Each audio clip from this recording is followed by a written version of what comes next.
Como, né, vocês já acompanharam nas redes sociais aí, a proposta é falar sobre dor lombar, desde o ponto inicial, né, que é a avaliação do nosso paciente, até as intervenções, tá? Sem posicionamentos fanáticos, né? Tudo de acordo com o que a ciência traz para nós, né? E de acordo com a prática clínica que a gente vem desenvolvendo nesses 22 anos.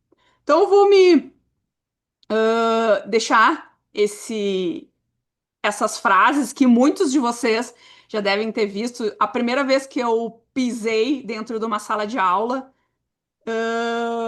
eu coloquei essa frase no quadro, né? E é aquilo que eu acredito e é aquilo que eu trabalho, né? E é aquilo que eu tento passar para os meus alunos em sala de aula e é aquilo que eu tento também educar os meus pacientes lá no Vigor, tá? Então, não esqueçam nunca que a fisioterapia ela é a base de movimento. O movimento ele precisa ser um movimento adequado, a gente precisa ter uma postura adequada e nada disso faz sentido se não tiver uma função, se a gente não for em busca de uma função. Como, né? Cada um de nós tem uma função diferente, a gente precisa descobrir no nosso paciente qual é a função que a gente precisa desenvolver e a partir disso, né? Seguir com a melhor técnica, com uma avaliação precisa e com a melhor intervenção. Então, né, essa puderem aí colocando nas redes sociais os comentários, aquilo que vocês estão achando. No final, o pessoal do Fernando e a equipe vai colocar um questionário para saber o que vocês acharam, porque o objetivo aqui é compartilhar conhecimento, aperfeiçoar e crescer cada vez mais. Tanto nós, como profissionais, né? Vocês, como profissionais, alguns quase profissionais, mas em geral, para que a gente consiga crescer juntos, né? Então, hashtag essa é a dica da Profigi, fisioterapia movimento, fisioterapia postura e fisioterapia função. Bom, eu vou falar rapidamente da minha formação, uma formação bem. Eu trouxe uns tópicos bem resumidos e depois o Rafael ele se apresenta para vocês. Muitos de vocês, pelos nomes ali, eu vi que já conhecem, né, essa lenda da fisioterapia, que é o Rafael Vercelino, o qual eu tive o prazer de estudar com ele durante a graduação e hoje nós somos docentes na mesma instituição de ensino superior. Então, para quem não me conhece, né, eu sou Gisele Gutierrez de Góes, eu sou fisioterapeuta, eu sou docente do ensino superior. Hoje, eu atuo em duas instituições de ensino superior, não vou falar o nome de nenhuma para não, né, puxar a brasa para nenhum assado. Sou mestre em reabilitação e inclusão, especialista em acupuntura pelo COFITO, especialista em RPG e Pilates, membro da Sociedade Brasileira de Estudos da Dor e há 2 anos eu iniciei o doutorado, né, em saúde pela Universidade Ibero-Americana. Então, estou no meio, né, de mais um desafio profissional. Vocês podem ver que nesse mini currículo a base, né, da minha intervenção ela está totalmente relacionada com o movimento humano, algo que justifica as 3 frases iniciais, tá? Agora eu vou convidar o Rafael, né, para conversar um pouquinho, apresentar um pouquinho da longa trajetória dele dentro da fisioterapia, né? Rafa, agora eu passo a palavra para você, para te apresentar e quebrar o gelo com essa galera. Boa boa noite, Gi. Boa Oi. noite, pessoal que está nos assistindo. Inicialmente, obrigado, Gi, pelo convite para poder compartilhar aí esse momento aí com os interessados, os alunos e profissionais na temática dor. Realmente não foi combinado, especificamente combinado, e caiu exatamente no dia que a gente se formou. E, coincidentemente, também dentro dessa longa história, na nossa formatura, quem me chamou para receber o diploma foi a Gisele, e quem me chamou para dar aula numa das instituições que eu estou dando aula foi a Gisele. Então, é uma parceria aí que a gente manteve de longa data há mais de 22 anos. Então, a respeito de mim, então eu sou fisioterapeuta, tenho mestrado e doutorado em fisiologia humana, fiz um estágio de pesquisa de pós-doutorado na área de farmacologia e fisiologia, fiz pós em acupuntura, que é uma área que eu tenho muito interesse, pós em dor e medicina paliativa, que também são duas áreas que se agregam junto com a neuromodulação. Fiz outros cursos voltados para terapia manual, mas meu interesse maior são técnicas que promovem neuromodulação. E aí eu acho que nessa conversa eu vou tentar trazer alguns aspectos disso, de recursos neuromodulatórios, aí para a gente brindar esse nossa comemoração. Bem sucinto, hein, doutor? Mas vamos lá. Bom, gente, então, para a gente começar o aquece, né, dessa noite, eu quero que vocês coloquem aí no chat quem de vocês já sentiu dor lombar em algum momento da vida, né? A minha trajetória dentro do Vigor Centro Físico, ela é voltada específica. Oi, se vocês puderem colocar ali no chat para a gente ir acompanhando, vendo, né, se existe. Acredito que nesse grupo quase não tenham pessoas que tiveram dor lombar, né? Tô brincando, gente. Acredito que quando eu faço essa pergunta em sala de aula, dá para contar nos dedos quais são os alunos que não levantam a mão, porque em geral, né, dor lombar em algum momento da vida ela surpreende o indivíduo. Então, aqui a gente pode ver, né, que vários já colocaram, né, eu tenho, né, eu já tive, e isso é algo que nos desafia, porque a dor lombar, ela é multifatorial. O Rafael vai trazer alguns aspectos em relação a essas questões, né, ele entende, além da nossa relação de amizade, o Rafael é um profissional que eu admiro muito e que na hora do aperto ele acaba, né, me norteando, né, de uma forma mais assertiva, porque, né, tanto eu quanto ele, embora nós tenhamos 22 anos de formação, a gente ainda recebe pacientes que nos desafiam, né? Em geral, conduzimos, né, eu dentro da clínica, dentro do Vigor, a gente acaba conduzindo os pacientes de uma forma muito tranquila, mas sempre tem aquele paciente que nos, né, nos desafia, que nos deixa, né, apreensivos em relação à modulação do quadro álgico, né, em relação à recidiva da dor. E isso faz com que a gente sempre tenha que buscar mais e mais e mais. E o Rafael é uma referência, acaba sendo uma referência para mim hoje quando eu montei alguns slides, né? Enviei para ele e aí perguntei o que que tu achou, Rafa? E ele, perfeito. Gente, confesso, saiu um peso das minhas costas porque a minha preocupação maior, se ele, né, acha que tá bom, é porque realmente tá bom, porque ele é extremamente criterioso, né? E muito, o nível dele é muito alto. Então ele gostou, eu digo, bom, essa é a proposta, acredito que o pessoal vai gostar também.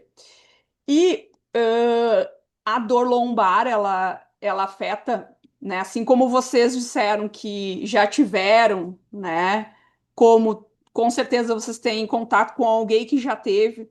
Tem gente na sala que tá pedindo horário para que eu trate um colega, um chefe, e a minha agenda ela tá um pouco tumultuada, né? São muitos compromissos, mas cada paciente ele acaba sendo um paciente que nos faz termos um raciocínio cada vez mais específico e faz com que a gente tenha que sempre buscar mais e mais e mais. E não são 22 anos que fazem com que a gente não busque.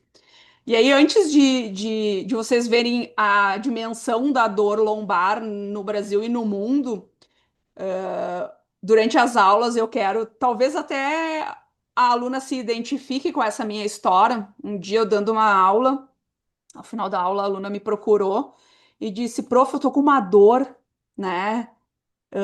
Aqui, aí mostrou a transição lombo-sacra que todos vocês conhecem, né? Não vi nenhum paciente, mas enfim, né? Ali entre a coluna e a parte glútea. E eu disse pra ela, vira.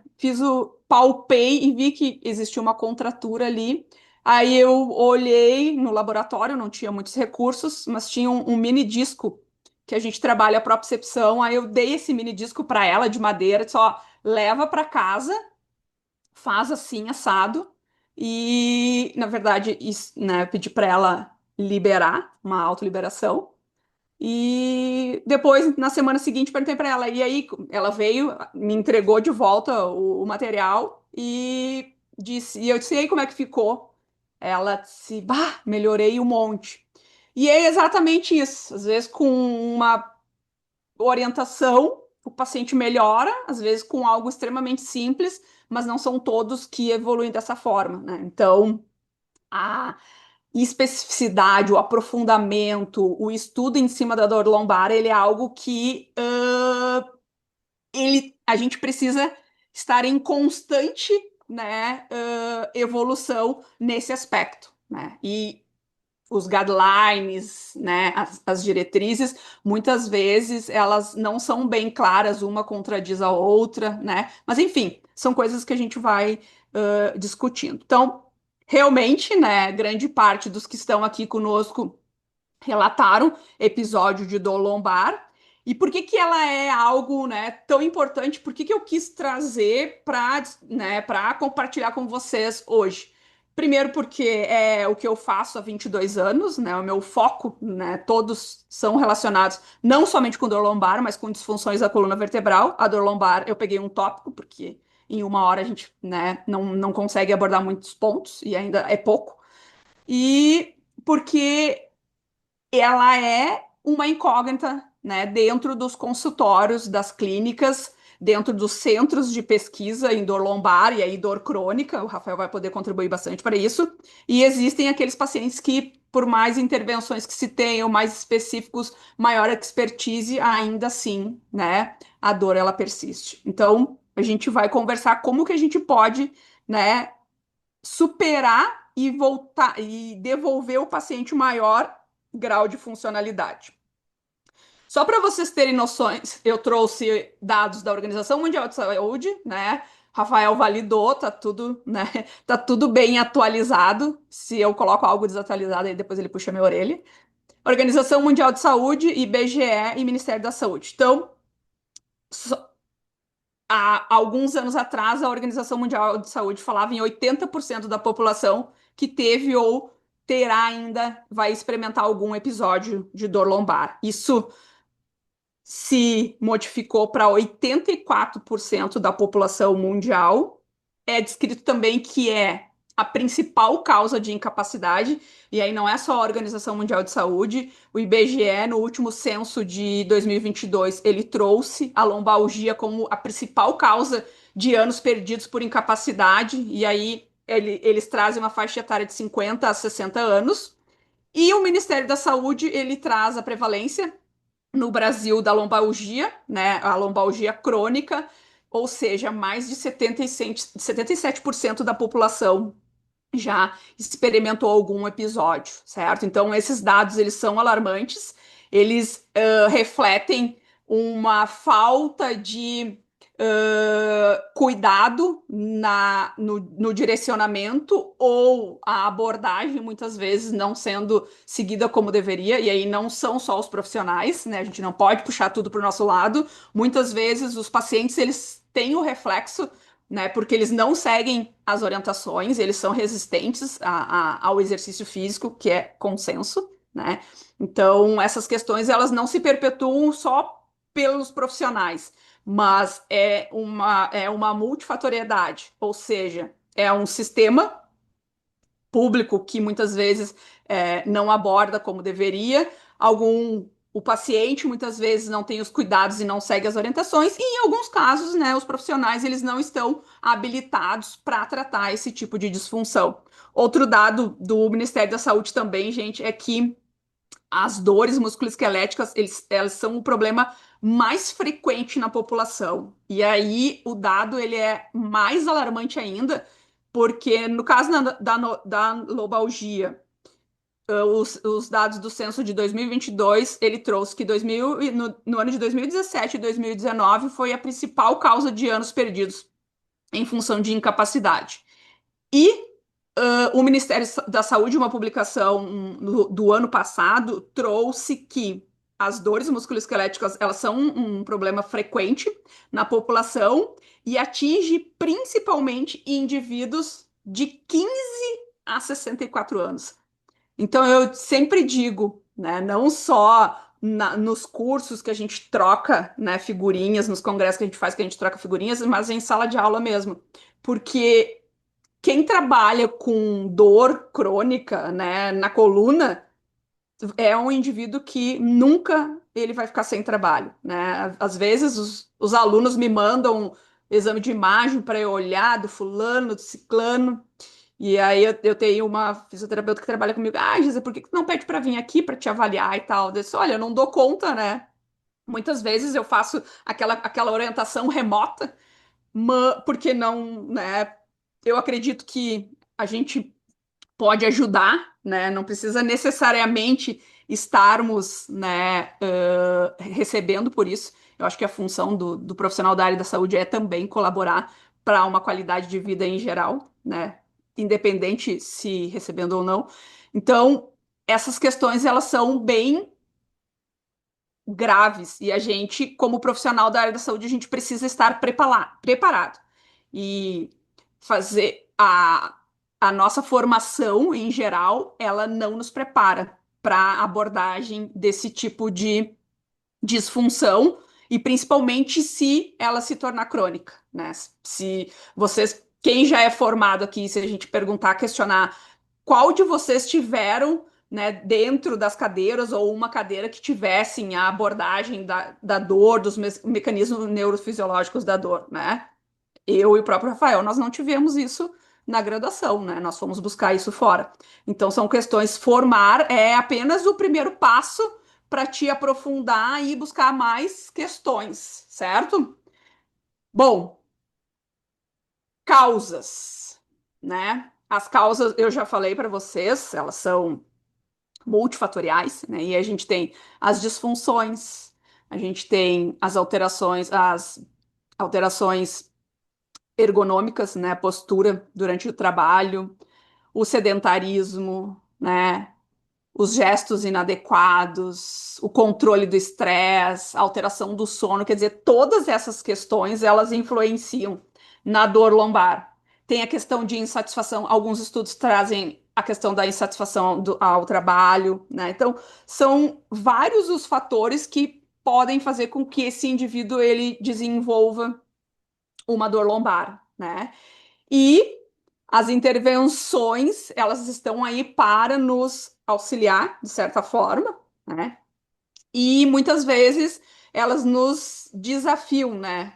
Porque alguns pacientes, eles são resistentes, como eu já falei, alguns pacientes, eles acabam trazendo situações, né, que não estão diretamente relacionadas com a expertise do fisioterapeuta. E aí eu sempre brinco, né? Todo fisioterapeuta ele tem um pouco de psicólogo, mas essa não é a proposta, né? Que nem eu digo, terapia, eu não tenho habilidade para conduzir. Eu tenho colegas, né, psicólogos que trabalham comigo, ao qual eu direciono quando não está relacionado com a minha parte, né, que é a questão das alterações musculoesqueléticas, tá? Então aqui eu trouxe para vocês algumas, né, para ilustrar algumas das poucas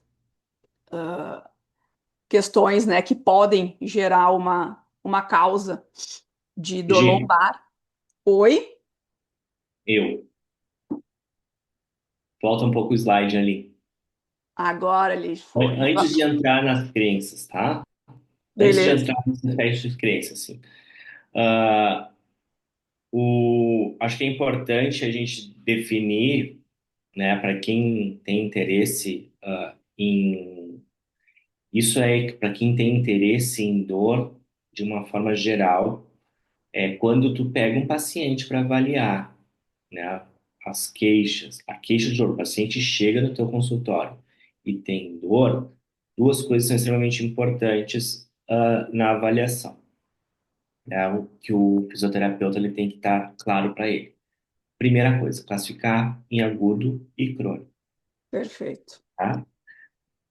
É menos de 3 meses, é mais de 3 meses. Então, da classificação temporal, a partir de 3 meses, essa pessoa tem dor crônica, o que é, no contexto de dor lombar, uma pedra no sapato de todo profissional. No primeiro mês, né, primeiros 20 dias ali, a gente considera agudo e acima disso, até chegar aos 3 meses, um quadro subagudo, mas que não é bem claro na literatura. Essa definição de subagudo a gente nem encontra, porque o ponto de Exatamente. corte é 3 meses. 3 meses para crônico, abaixo disso, seria agudo. Essa é a primeira coisa que o fisioterapeuta tem que saber, ficar claro para ele na avaliação desse paciente, que vai ser na anamnese desse paciente, né? Num questionamento. Outro aspecto importante é na definição. Depois da definição desse quadro, muitos pacientes já vêm com exames de imagens, vêm com algo já estabelecido de um outro profissional, né? Do médico. Esse é E um aí, problema. e às vezes vem de uma situação, vem já claro qual é que é o mecanismo que esse paciente tem. O exame de imagem vai te dar a mecanística por trás. E aí a mecanística é esse teu paciente ele tem uma dor nociceptiva, esse teu paciente tem uma dor neuropática, ou esse teu paciente tem uma dor nociplástica. Porque isso também te dá um norte de como fazer a intervenção, né? Um paciente que teve um entorse, por exemplo, né, de coluna, ou um paciente que tem um pinçamento de raiz nervosa, ou o teu paciente não tem nada disso. E aí que se enquadra na dor nociplástica, uma lombalgia inespecífica. E aí vai aumentando a A dificuldade. dificuldade, vai complicando a abordagem e conhecer isso dentro dos mecanismos que podem ser por mais diversas causas, né, que se encaixa nas causas, a gente ter esse entendimento da onde que vem, né, saber qual a causa e qual o mecanismo que está ali agravando o quadro ou que se estabelece naquele quadro e que vai influenciar a tomada de decisão do profissional. Se ele não entende isso, ele não vai ser qualquer abordagem terapêutica, porque é extremamente importante. Em que momento que eu vou usar determinados recursos?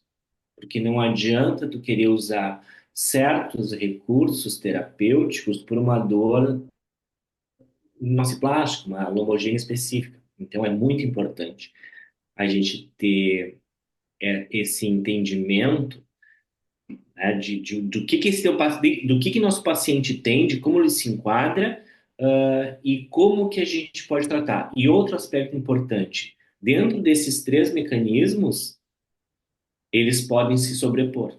Ele pode vir Pode com ser misto. as três situações, né? E é bem importante que a gente tenha esse entendimento aí e de muito mais outras coisas. Isso é a base para te conseguir ter um raciocínio clínico, né, Rafael? Só para, né, complementar a tua fala, E para as pessoas, né, talvez, como a gente tem vários alunos, né, participando, talvez em algum momento esses alunos não tenham, não entendam a diferença de uma e de outra. Bem resumidamente, bem sucintamente, né, a dor nociceptiva, ela em geral, ela é bem frequente, ela geralmente ela envolve a liberação de mediadores inflamatórios, é aquela característica de uma dor mais profunda, empontada, não necessariamente sempre, mas a literatura, né, nos aponta essas características. A dor neuropática, né, ela ocorre em função de uma lesão ou de uma doença do sistema somatosensitivo, né? E aí a gente pode dar como exemplo, né, a famosa hérnia de disco. E aí todos os pacientes chegam com uma ressonância, eles já vêm dizendo que eles têm hérnia de disco, né? E às vezes não é, né? Então, mas isso, em geral, a dor relacionada a uma hérnia de disco, ela está caracterizada como uma dor neuropática, né? E a dor nociplástica, se não tivesse a sobreposição de uma e de outra, acredito que é a que tem a abordagem mais difícil, né? Porque ela está relacionada com um quadro álgico, mas sem evidência de uma lesão real. E aí a gente tem aquele paciente que relata desconforto, que relata tensão, que tem a sensação de peso, né? Isso constantemente. E uma das doenças que a gente pode trazer, né, para exemplificar uma dor nociplástica é a questão da fibromialgia. Então, só para o pessoal conseguir acompanhar, né, os mecanismos diferentes que podem se sobrepor e que a gente precisa estar atento na avaliação, né? A avaliação físico-funcional, ela é extremamente importante para a gente saber aplicar quais os testes e saber, né, o que que o teste está nos evidenciando, certo? Então, acho que, né, fica bem claro assim, né, mais fácil pro pessoal acompanhar. E agora, Rafa, em relação a só esse slide de crenças limitantes aqui, a gente poderia ficar a noite toda conversando, né? Então eu vou te dar a palavra e aí tu conduz, eu vou complementando, ou se tu quiser, eu também posso conduzir como tu achar melhor, mas eu acho que aí tu vai te. Bem, a gente é herdeiro, nós somos herdeiros de um conjunto de crenças no âmbito da dor que está relacionado a essa primeira frase ali, o repouso é o melhor remédio. Muitas pessoas acreditavam, algumas ainda acreditam. Existem até profissionais dando esse tipo de conduta, só que é como se fosse um tiro no pé pensar que o repouso é o melhor remédio. Isso já está mais do que comprovado. E isso não é só para a dor lombar, é para qualquer condição. Que o repouso, a imobilização está diretamente relacionado à incapacidade. Quanto mais repouso, quanto mais imobilização, maior maior ou mais rápido a pessoa pode ficar incapacitada. Então, isso é uma crença de considerar. É óbvio que para certas situações o repouso ele pode ser, para algumas situações ele pode ser bem orientado. Não vai ter uma fratura, por exemplo, e achar que vamos ficar fazendo movimento. Fratura tem período de consolidação, então pode. O repouso está orientado. Agora, para uma condição crônica, que é o problema de saúde pública da dor lombar, é a crônica, não é a aguda. E aí a pessoa tem dor lombar crônica e acha que não me mexer, ficar em repouso é algo que vai resolver o problema dele. Então, isso é uma crença extremamente limitante,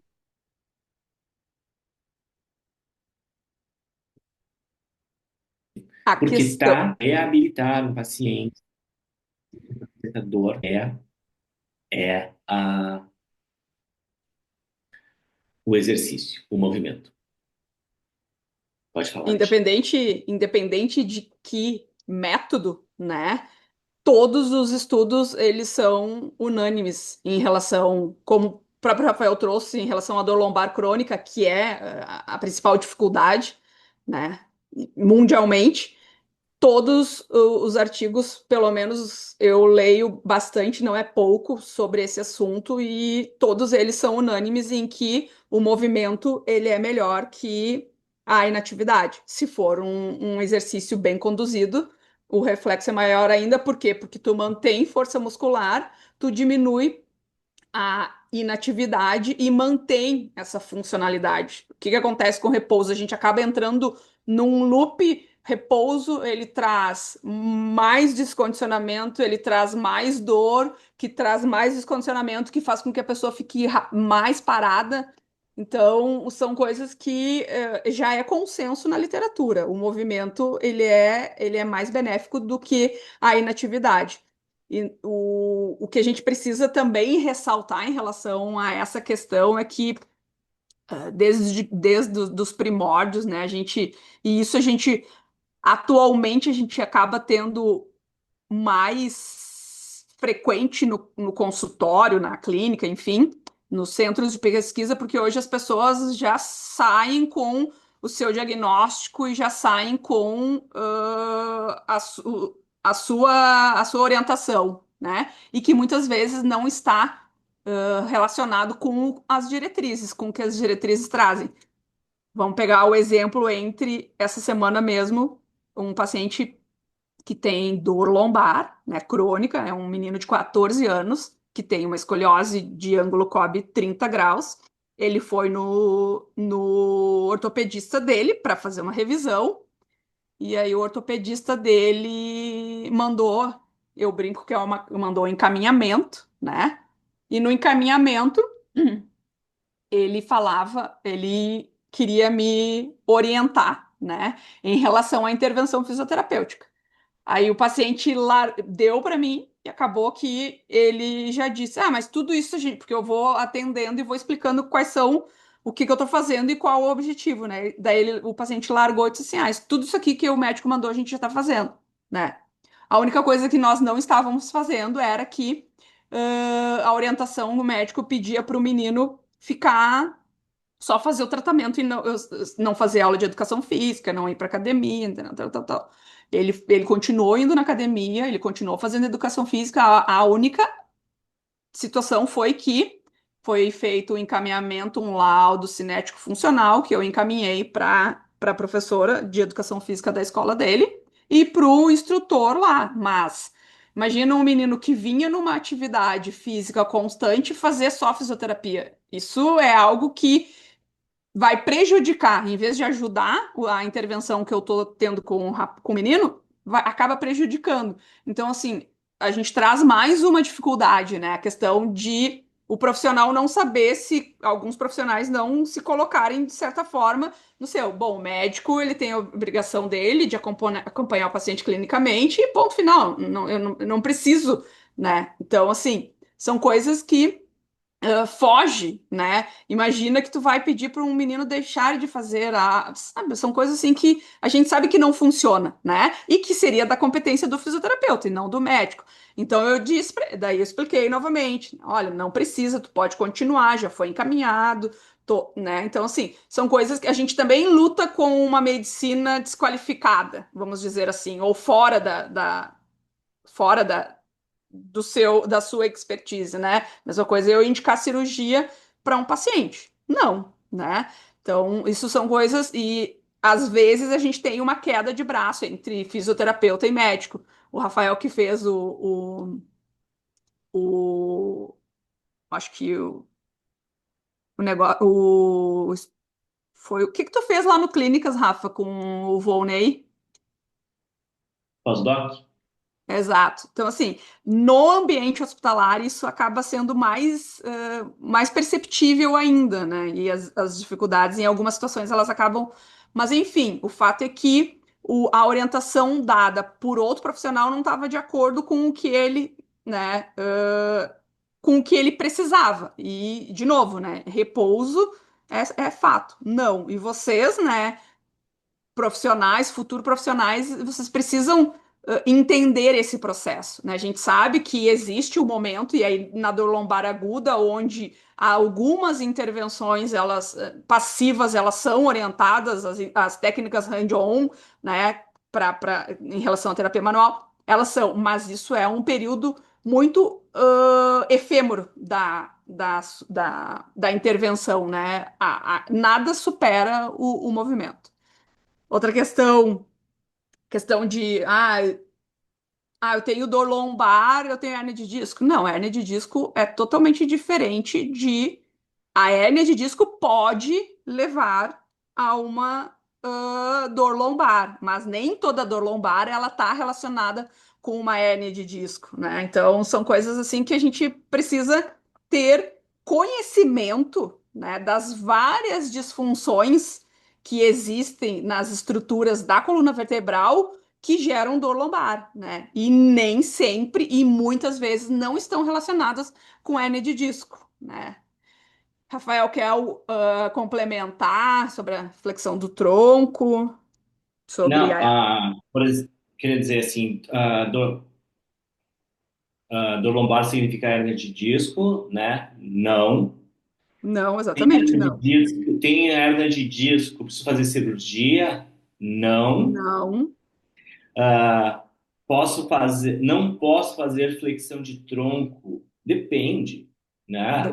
A dor exacerba, assim como daria fazer a mesma coisa. Não posso fazer extensão de tronco. Depende de como que tá essa estrutura, né? Depende se isso aí está ligado ou não de raiz nervosa.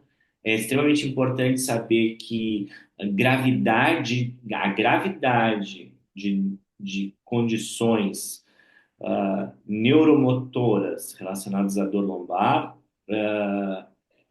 elas são muito específicas, né? A pessoa vai ter sinais e sintomas específicos para sugerir que existe uma gravidade. Então, o paciente tem uh, anestesia em cela, por exemplo, né? É o quadro de um paciente que tem uma gravidade maior, e esse tipo de paciente é aquele que tem que ser muito bem orientado e acompanhado pelo médico, pelo logista. É, Não, nesses casos, mas na maioria são casos que podem ser controlados pela fisioterapia. exatamente. Né? Inclusive, eu estou recebendo no consultório pacientes que foram submetidos a intervenções invasivas e acabaram saindo das intervenções invasivas pior, com quadro, né, pior do que entraram. Então, hoje em dia, intervenção cirúrgica não é garantia de resultado satisfatório, não é garantia de ausência de quadro doloroso. Então, assim, até porque às vezes a dor ela não está relacionada somente com alteração estrutural. Ela muitas vezes ela tem uma alteração estrutural, mas ela está muito relacionada a um distúrbio músculo-esquelético, que não é visualizado, por exemplo, numa ressonância magnética. Então, hoje em dia, e é muito. O cirurgião, ele quer fazer cirurgia, né, gente? Ele não quer fazer tratamento conservador. Ele quer fazer cirurgia. Então, assim, se entende, né? Mas o fato é que muitas das intervenções hoje, elas não estão tendo a resposta satisfatória que o paciente ele espera. E muito menos a orientação pós-operatória devida. Porque muitos pacientes, eles pensam que vão ser submetidos ao procedimento cirúrgico e tá tudo certo, ficou tudo 100%, e não é o que ocorre. Existe um longo período de recuperação pós-operatória numa intervenção cirúrgica, principalmente quando ela está relacionada com a coluna vertebral. Então, são coisas que muitas vezes o paciente não é orientado, envolve, né, a questão biopsicossocial toda, né, envolve afastamento de trabalho. Muitas vezes o paciente vai e não sabe que ele vai ter que ficar um período afastado do trabalho. Isso, né, reflete na questão social, na questão familiar, enfim, são diversas situações que muitas vezes o paciente ele não tem a informação, né? Ele vai achando que aquilo ali é a solução. Dali para frente, a vida vai voltar à normalidade. E não, existe um processo para que a vida retorne à normalidade. São coisas que a gente precisa. Quando chega no fisioterapeuta pré, eu sempre digo, né? É muito bom, porque aí tu discute com o paciente, né? Tu coloca os prós e os contras de uma intervenção com base, né, na condição clínica, na estrutura física dele, né, como um todo. E aí não só levando, por exemplo, o componente discal dele, né? Então isso é um dos fatores que faz com que hoje o fisioterapeuta ele tenha uma representatividade importante nessa atuação frente a essas disfunções, porque a gente domina muito a questão funcional, a questão músculo-esquelética, e não só a estrutura, né? Não só o disco, não só as vértebras, não só os ligamentos, entende? Essa composição, né? O nosso conhecimento ele vai muito além. E isso faz com que muitas vezes a gente consiga, né, evitar uma intervenção cirúrgica num paciente que não tem a indicação 100%. É que nem o Rafael disse, ele tá com uma anestesia em cela, ele teve perda de peso, né? Ele tem uma dor noturna excessiva. Uma dor noturna excessiva é algo para se preocupar. Aí ele entra no que a gente chama numa red flag, né? Que é uma bandeira vermelha, que não é da nossa competência. A gente tem que ter o conhecimento dessa informação para encaminhar esse paciente para um médico, para o médico avaliar no contexto clínico, né, o que está acontecendo. Aí não faz parte, né, da nossa expertise, mas a gente precisa ter esse conhecimento para a gente conseguir orientar o paciente que vem, né? Muitas vezes eu recebo muitos pacientes que eu sou o primeiro contato na área da saúde, porque já foram atendidos, conhece algum paciente que eu atendi, e aí me indicam, então as pessoas vêm apostando, né, no meu trabalho.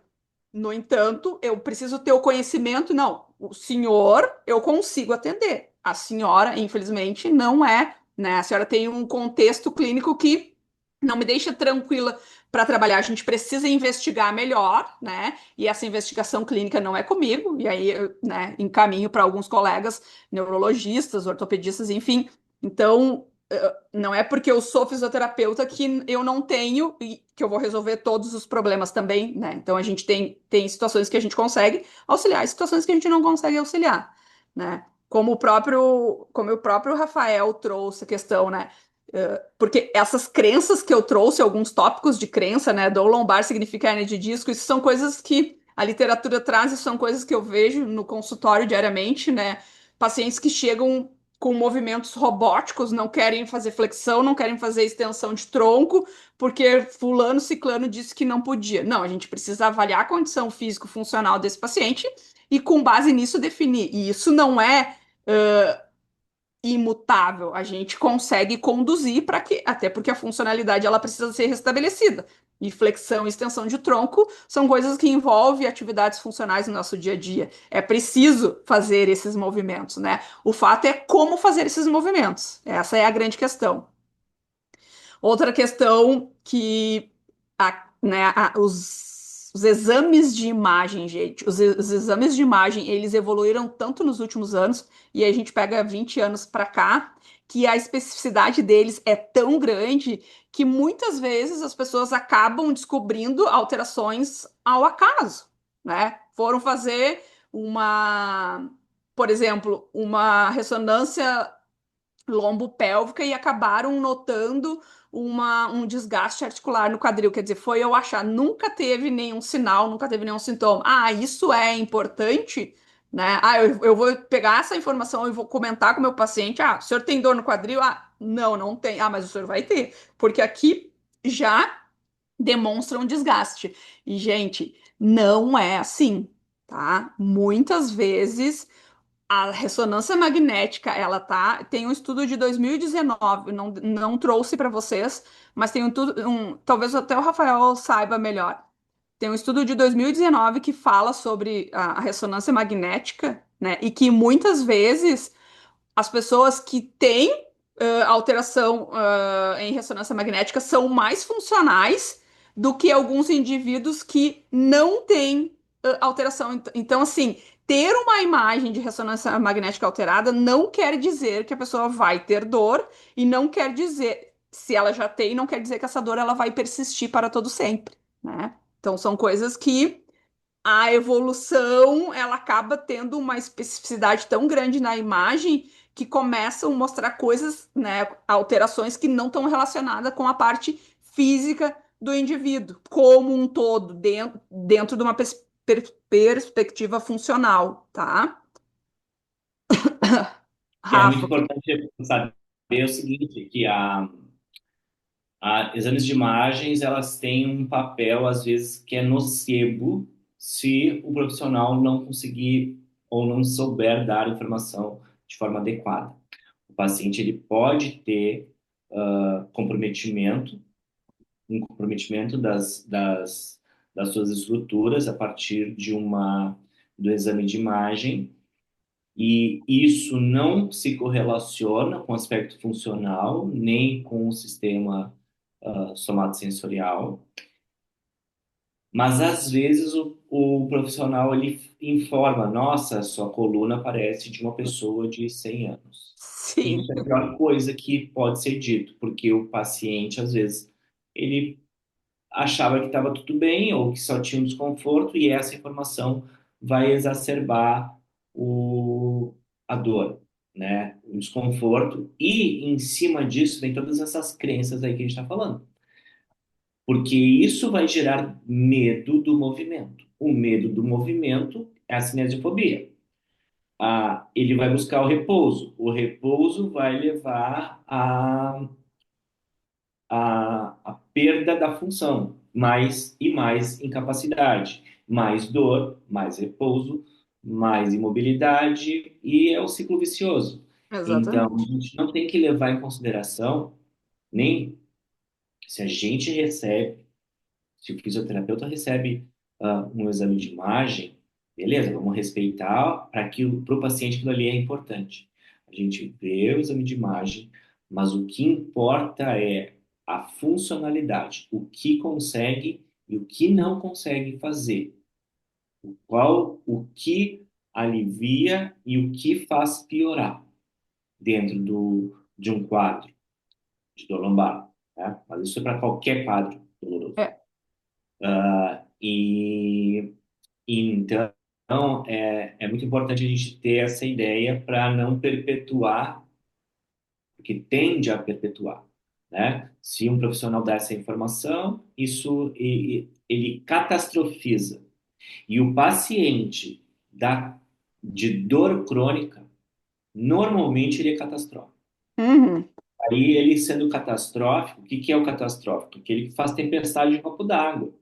Eu tenho uma hérnia, o médico falou que tá feio, que a situação tá grave, e isso acaba, né, exacerbando dor, porque a dor, a percepção de dor, ele pode chegar com uma dor mínima e sair com uma dor pior do que entrou numa avaliação quando se passa uma informação noceba.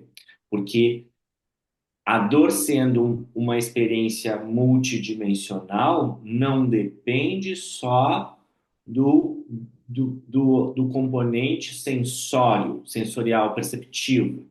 Só depende desse componente. Depende do aspecto cognitivo, depende do aspecto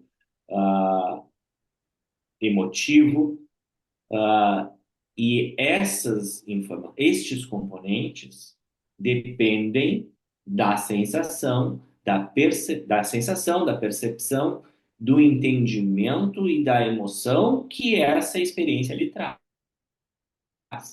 E se tu traz uma informação ah, trágica, e que às vezes não é trágica, a dor tende a exacerbar.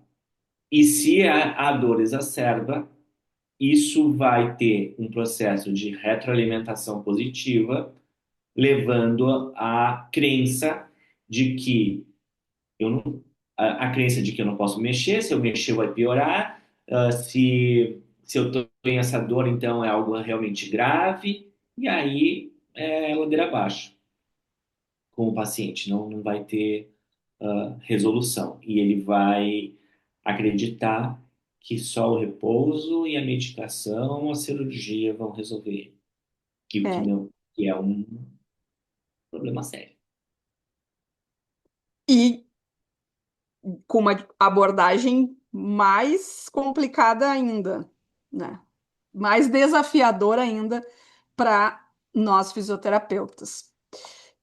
Bom, agora a gente, né, eu trouxe uma informação que é a proposta da nossa conversa hoje, né? A dor lombar da avaliação e intervenção.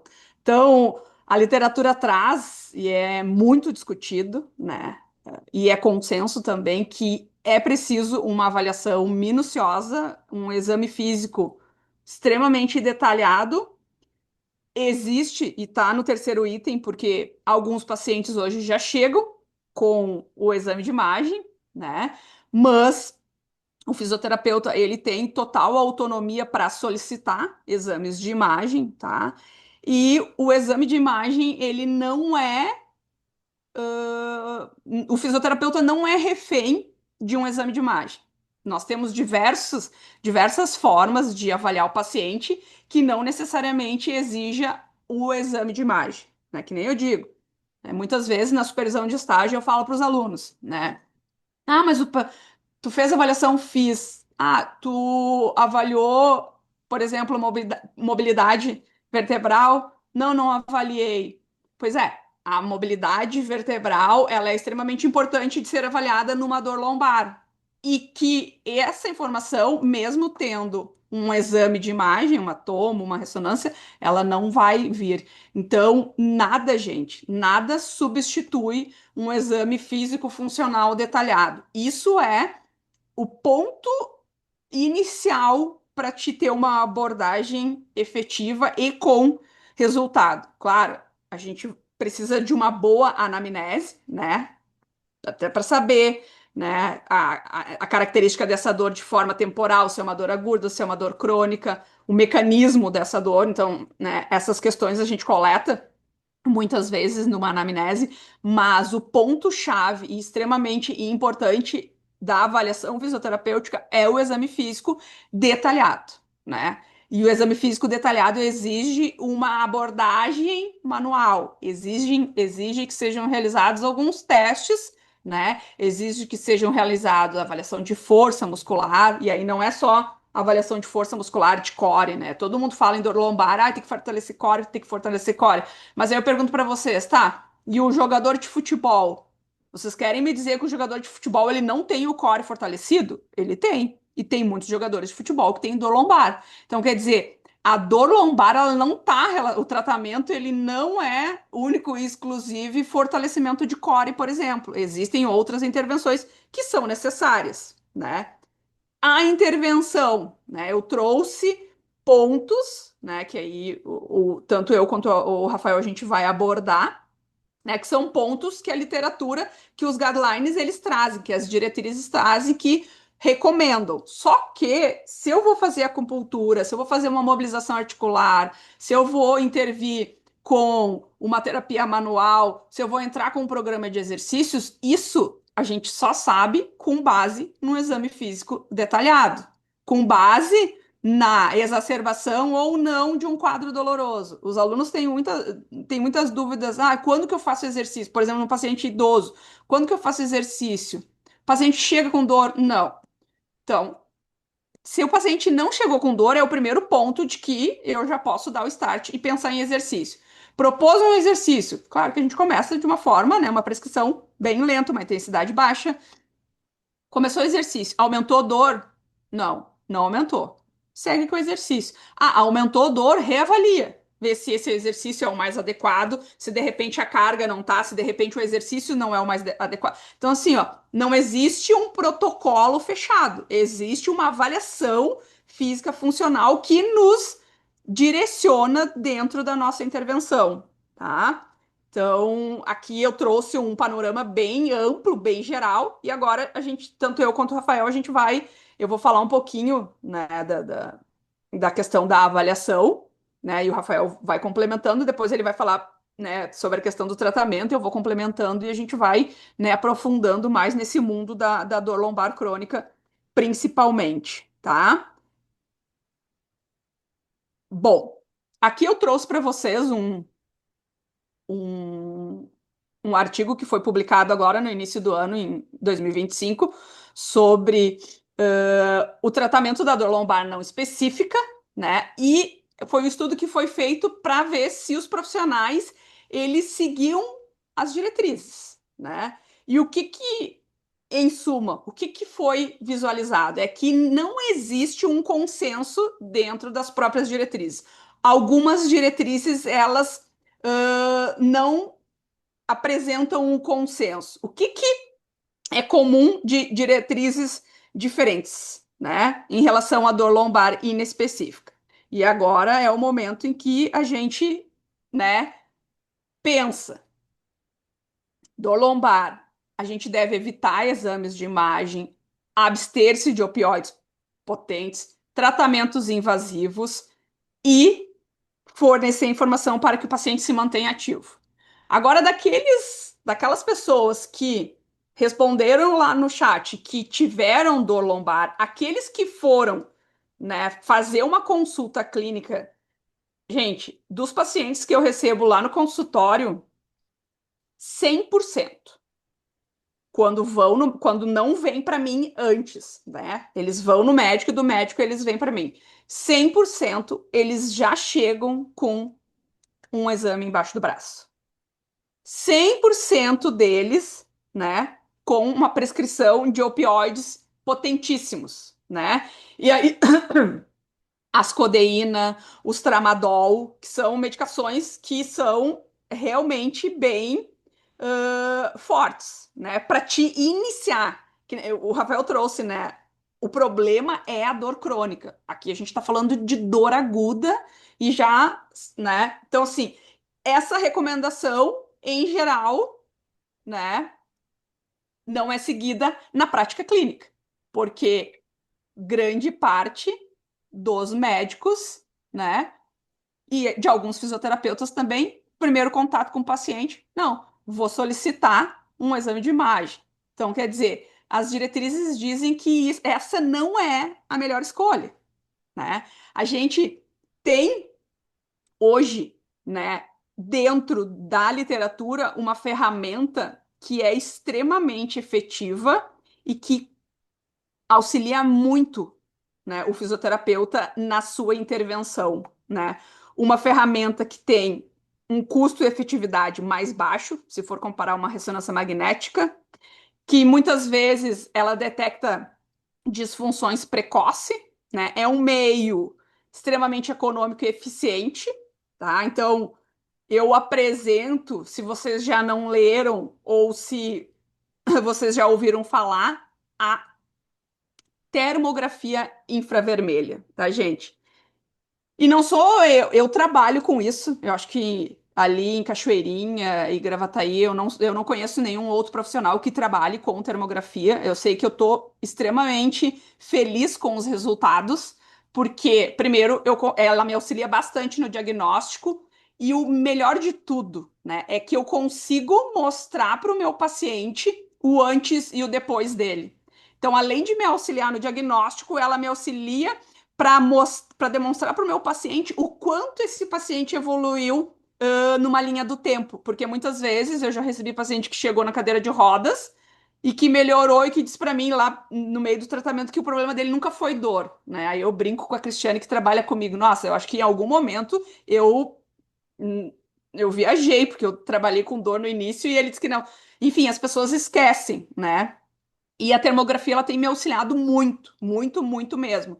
Mas principalmente na evolução. Né, não são todos os pacientes, óbvio, que eu faço, até porque isso tem um custo, né? Claro que não é um custo de uma ressonância magnética, né? E a vantagem é a questão da avaliação funcional em tempo real. Então, durante aquela crença limitante que eu não posso flexionar, que ele chegou dizendo, ele nem sente dor a flexão do tronco, mas ele já chega dizendo que ele não pode flexionar. Eu faço, né? Eu né, registro o momento e mostro para ele, ó, não tem nada que impeça, né? Claro que ela sozinha, se vocês pegarem, um lado tá mais quente, outro lado tá mais frio, isso não vai trazer informações para vocês. Vocês precisam entender, né, vocês precisam saber fazer a leitura da imagem termográfica. Então, gente, aqui e é um recurso que está sendo explorado bastante nos últimos anos. Eu botei lá no PubMed o último ano e ele trouxe 100 artigos publicados. Então, assim, a busca, né, e o interesse pela termografia, ela vem crescendo bastante. Não só na questão de dor lombar, mas a questão em câncer de mama, a questão para avaliar a profundidade de lesão por pressão, enfim, né, ela está sendo aplicada em várias. Eu trouxe ela para discutir, né, para mostrar para vocês hoje, porque a questão é dor lombar. Mas não sou eu que estou dizendo que ela é boa. Eu trouxe para vocês aqui vários estudos, né, que eu li, além da minha expertise, que trazem que a termografia ela é extremamente importante e nos auxilia muito no diagnóstico clínico, né? Clínico, não, desculpa, no diagnóstico cinético funcional, principalmente por eu conseguir uma imagem em tempo real e uma imagem durante o movimento também. E confesso que lá atrás, quando eu iniciei o uso, né, na minha prática clínica, eu iniciei com um ponto de interrogação: será que é tudo isso mesmo? E no início eu testava, né? Testava, para ver se realmente pedia para o paciente tirar a roupa, fazer a imagem antes, e depois tem todo um preparo, né? Não é assim, vai lá e faz a imagem, enfim.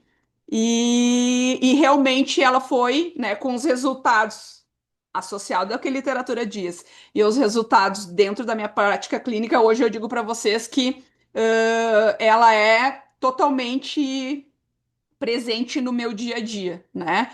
Principalmente em lesões musculares e as disfunções da coluna vertebral, que são o que eu mais faço no meu dia a dia, né? Bom, tratamento. Aí eu trouxe uma revisão e agora eu vou convidar o Rafael para falar um pouquinho mais, né, sobre Aqui é um estudo sobre dor lombar em adultos, né? Aí eles compararam os tratamentos não farmacológicos e não cirúrgicos, tá? Foi uma revisão sistemática que foi publicada em março de 2025. Quer dizer, a gente está trazendo todo o conteúdo assim de extrema extrema novidade assim para vocês. Tem muitas mais coisas, né? Mas infelizmente o tempo é curto, tá? Então vou passar para o Rafael para ele falar um pouquinho aí das orientações que foram, né, observadas nessa revisão sistemática aí. Eu só vou complementar um pouco antes ali da parte de avaliação, é extremamente importante Beleza? a gente saber que existem tecnologias, né, que são utilizadas para avaliação, que é um aspecto da termografia, uma tecnologia que a gente usa, que pode ser usada para avaliação e como é que está a evolução do paciente.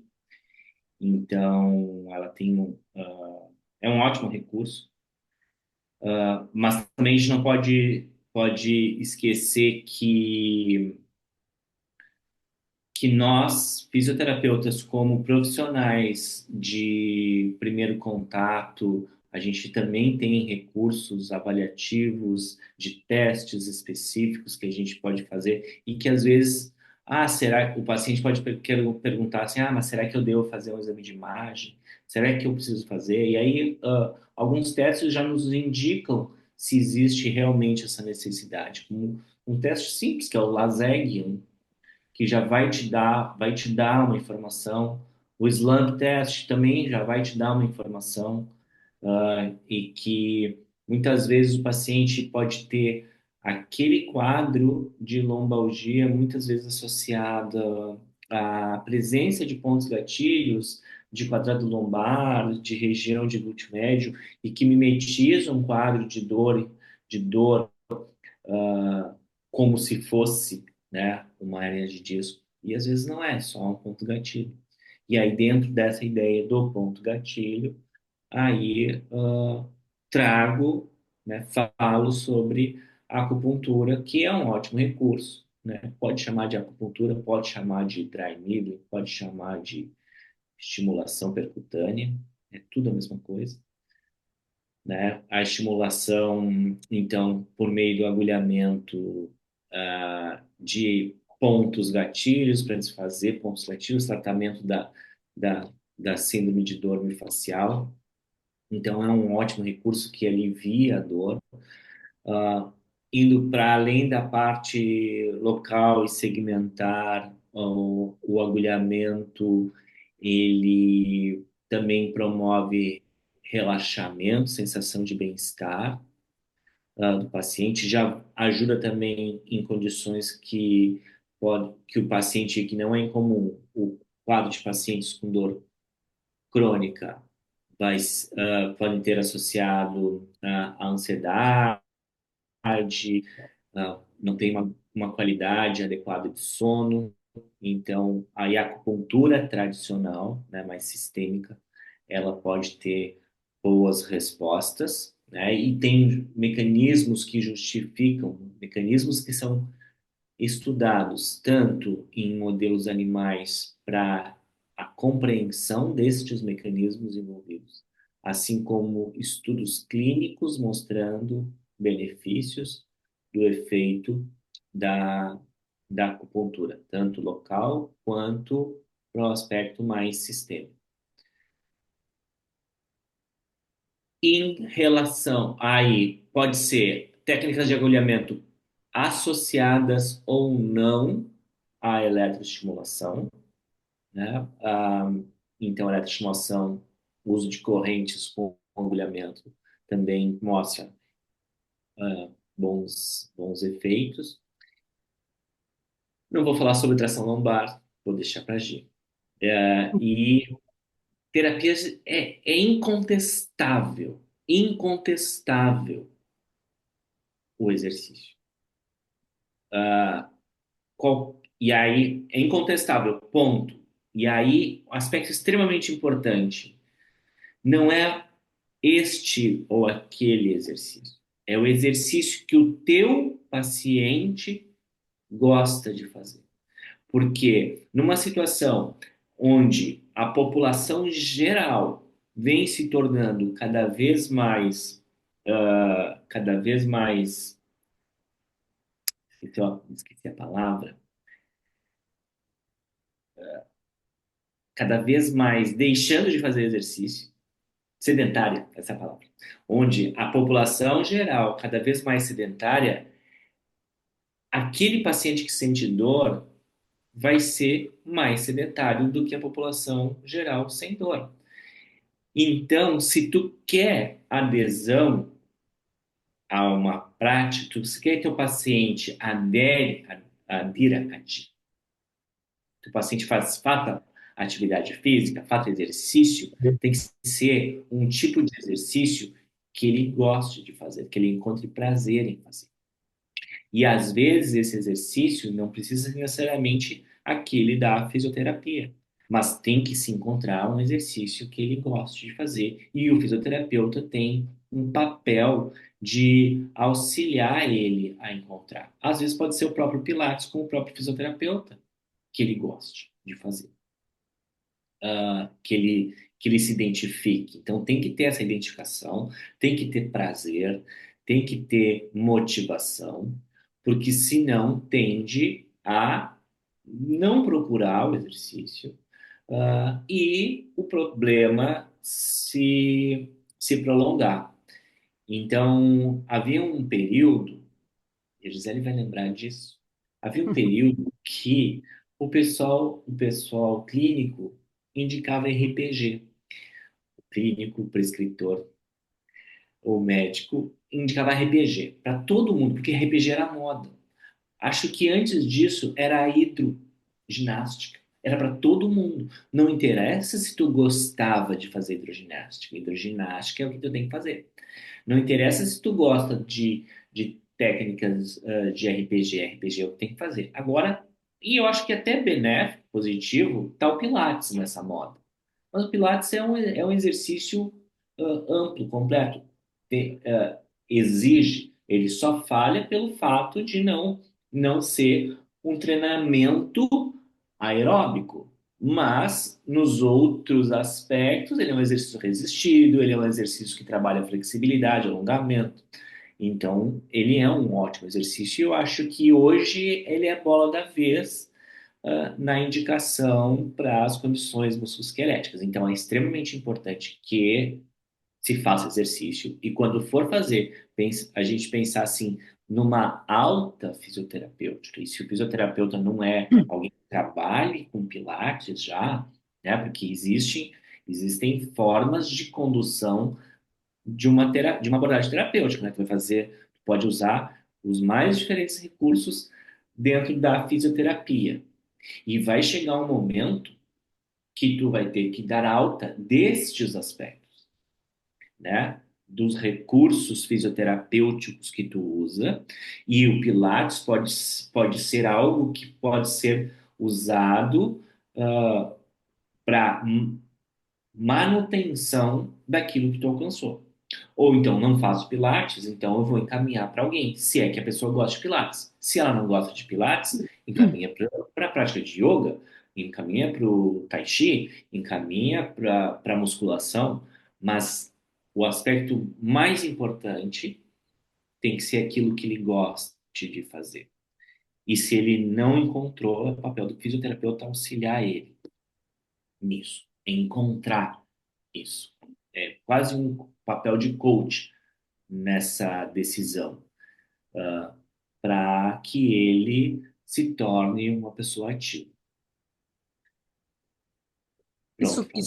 isso, isso que tu trouxe, Rafa, é bem importante salientar, porque, né, trazendo a questão do Pilates, grande parte do pessoal que está aqui sabe que eu dou curso, né? O Vigor, ele dá curso de Pilates.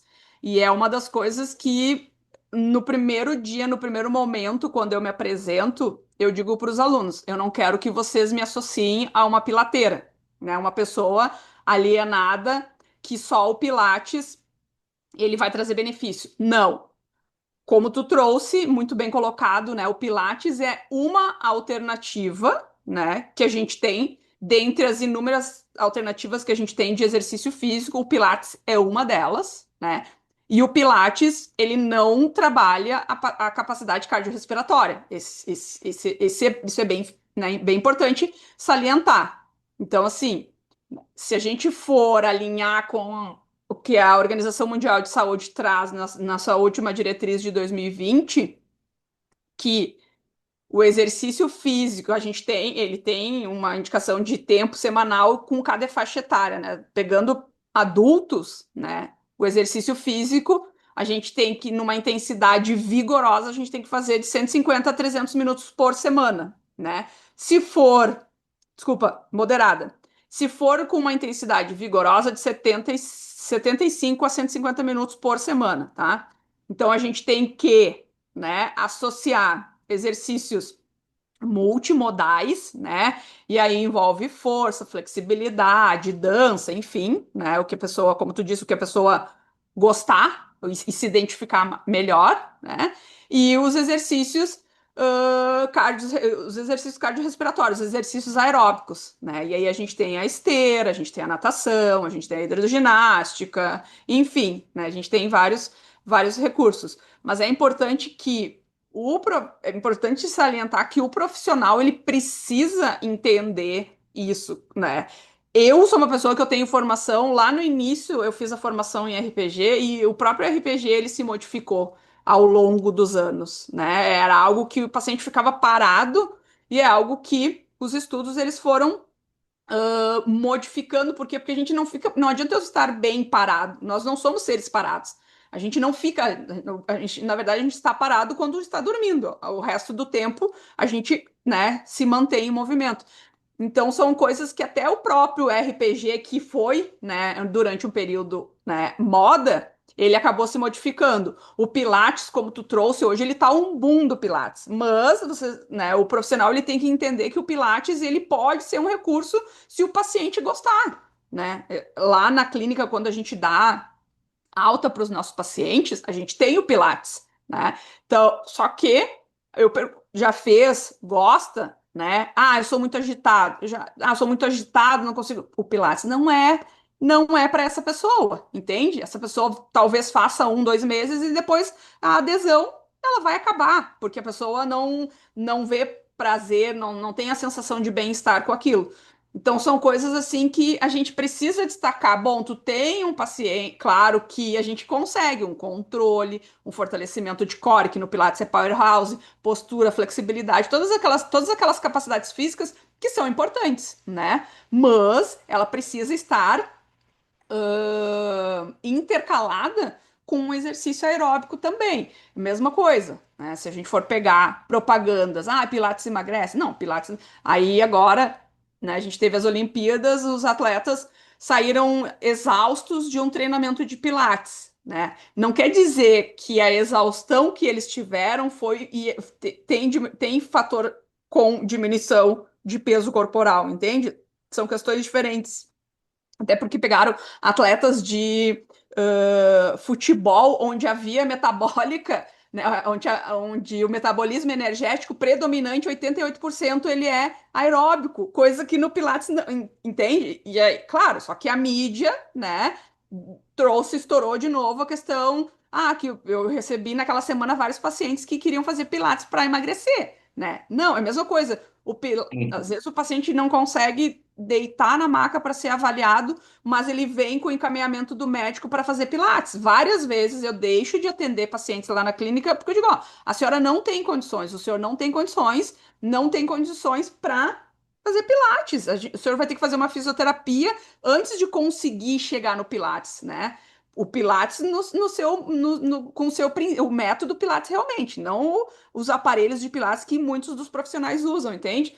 Então são coisas que o profissional ele precisa estudar e ele precisa entender aquilo que ele está fazendo, né? E pegar o jogador de futebol e colocar, né, a fazer pilates, é óbvio que ele vai ter um desgaste maior, porque o treinamento e a modalidade esportiva, ela usa uma via metabólica totalmente, de 88% aeróbica. O pilates, ele usa o contrário disso, entende? Só que, claro, né, a mídia vende o que quiser, né? As pessoas querem, né, vão atrás dos modismos, né? Mas aí quando chega no profissional, o profissional tem a responsabilidade de informar, né? Que não é bem assim que ocorre. Não sei se tu tem alguma coisa para complementar. Só concordo. Outra coisa que eu quero que tu dê uma coisa que os alunos me perguntam muito, né? Porque sabem que eu sou formada, eu tenho especialização em acupuntura, sobre se é que tu consegue sucintamente resumir a diferença de acupuntura e a diferença do agulhamento seco, do dry needling, que eles chamam. É opinião, Uhum. a minha opinião. A tua opinião. A minha opinião é que não interessa o nome, não interessa o nome. Para mim, tudo é acupuntura. É muita ingenuidade ou, ou muita ingenuidade, tá? Para não falar outra palavra, dizer que acupuntura é sinônimo de medicina chinesa. Tanto é que esse termo acupuntura não foi criado dentro do contexto da medicina chinesa. Isso foi um termo ocidental. Um ocidental inventou esse nome, acupuntura. Tá? Então, por isso que agulhamento de ponto gatilho, agulhamento de outra estrutura que seja, para mim, é acupuntura. Mas, para diferenciar e seguir a linha da desinformação, as pessoas consideram que a acupuntura é medicina chinesa, agulhamento seco é alguma coisa científica que agulha pontos gatilhos miofaciais. Só que, ao meu ver, tudo é agulhar. E agulhar, é do latim acus pungere, pontuar com agulha. Isso é acupuntura, é a mesma coisa. Só que aí tem o contexto histórico do dry needling, né? Porque dry needling é o agulhar, é um agulhamento seco, que faz comparação com o agulhamento úmido, que é a partir da injeção de fármacos, né, de anestésicos locais. E aí, uma prática médica dos anos 30 que se chamou agulhamento seco, que usava uma seringa para agulhar pontos gatilhos, pontos sensíveis musculoesqueléticos, foi adotado pela fisioterapia usando uma agulha de acupuntura, porque eu não conheço nenhuma caixinha de agulha que se vende por aí dizendo agulha para agulhamento a seco. As pessoas compram agulha de acupuntura e querem fazer agulhamento a seco. Aí eu faço acupuntura? Não, eu faço agulhamento a seco. Por quê? Porque a acupuntura é coisa de medicina chinesa, pseudociência. Ah, por favor, vamos pensar claramente, né? Vamos parar de pensar, deixar o cérebro nebuloso. É acupuntura. Se tu quiser associar acupuntura com medicina chinesa, isso é uma opção tua, não é a realidade. E aí diz assim, é crença. Não, crença é tua, de achar que tu vai pegar uma agulha de acupuntura e que tu não está fazendo acupuntura. Tu pode não pensar em medicina chinesa. Não pode não usar uma racionalidade de medicina chinesa, mas tu está fazendo acupuntura. Então, eu não sei se eu piorei mais, mas para mim, esse é um assunto polêmico. E eu já tive bons debates sobre isso. Eu sei, E por por isso isso que que eu eu. estou dizendo, a minha opinião é que é tudo acupuntura.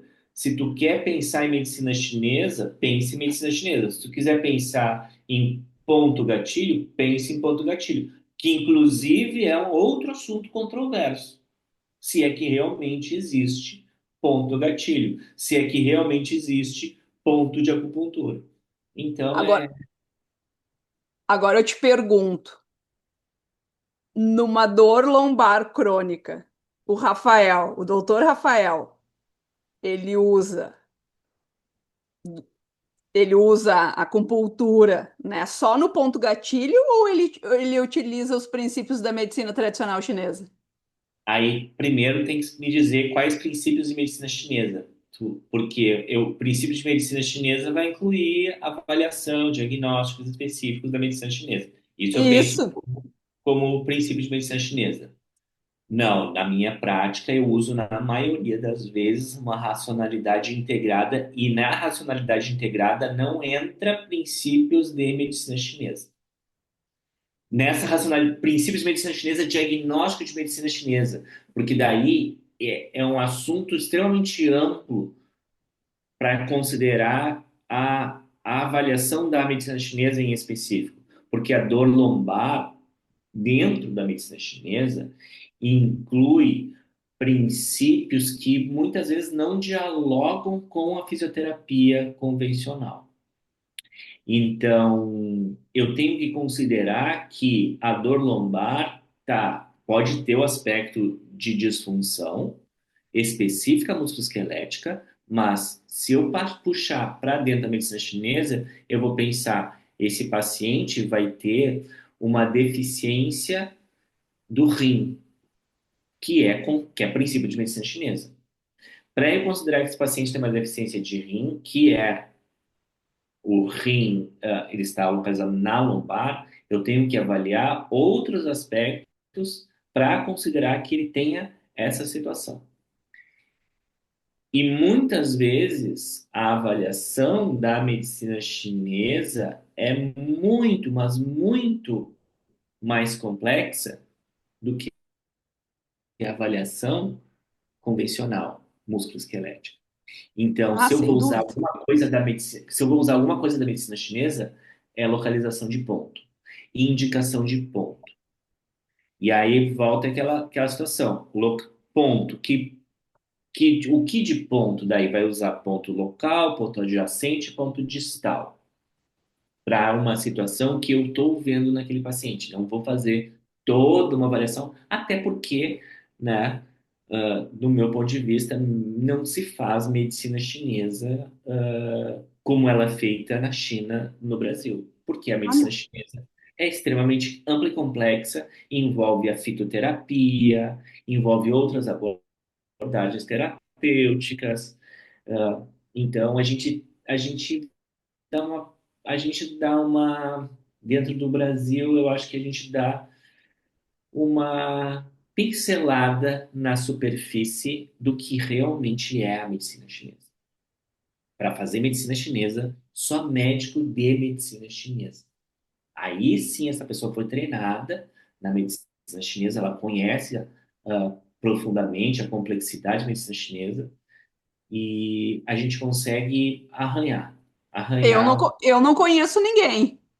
Tu deve Eu conhecer, conheço. tu é mais inserido, né? Mas eu, particularmente, eu não conheço ninguém que tenha E essa. aí, toda vez que eu converso com essas pessoas que são graduadas em medicina chinesa, brasileiros graduados na China, que ficaram 7 anos, 8 anos, 10 anos lá na China, e aí, quando eles falam das coisas da medicina chinesa, é por isso que eu falo isso. A gente arranha na medicina chinesa, porque o entendimento, a complexidade da medicina chinesa é muito maior do que a gente faz nas nossas formações aí de especialista.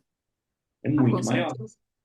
Com Por isso que eu certeza. digo, tu faz medicina chinesa na tua prática clínica, eu não tenho um treinamento de medicina chinesa para fazer. Eu posso até buscar sinais, sintomas relacionados à medicina chinesa naquele paciente, mas eu Sim. não consigo E os fazer, pontos, né? E os é, pontos, fazer uma prática em toda a sua complexidade, porque eu não tenho treinamento com para isso. certeza. Eu sou muito mais fisioterapeuta do que alguém que pratica a medicina chinesa.